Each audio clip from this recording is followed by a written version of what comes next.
A boy once went to the circus and was astonished to see this giant elephant being held down by a tiny little rope.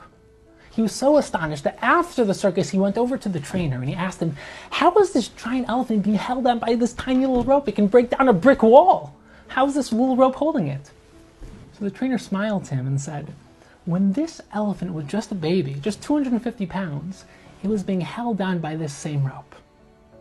And no matter how hard it tried, no matter how much it struggled, it couldn't get out. And eventually it just gave up. And now, many years later, it's thousands of pounds bigger, it's like 10 times the size, it can easily break out of this rope, but it thinks it can't. In other words, it's in a mental cage.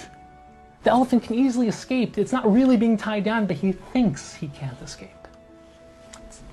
What happens when the elephant realizes it can't escape? A couple years later, there was a fire. There was a fire in the circus, and the entire tent burned down. The trainers went and searched for the elephants, but they didn't find them anywhere.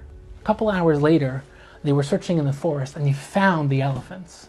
They tied them back up in the ropes, but a couple minutes later, the elephants escaped. In disbelief, they tied them up again, but again, the elephants escaped. The trainers realized that once the elephants came to the conclusion that these ropes can't contain them, that they're not really being tied down, the ropes could no longer contain them. And they had to get new elephants. They had to let these elephants go, because these elephants had broken their mental cages. And how often do we have mental cages of our own? How often do we think we can't? Whether other people tell us that we're not good enough, we're not good looking enough, we're not smart enough, we're not tall enough, we're not short enough, we're not this, we're not that. How many mental cages do you have? How many mental cages can you break if you just realize that you can't?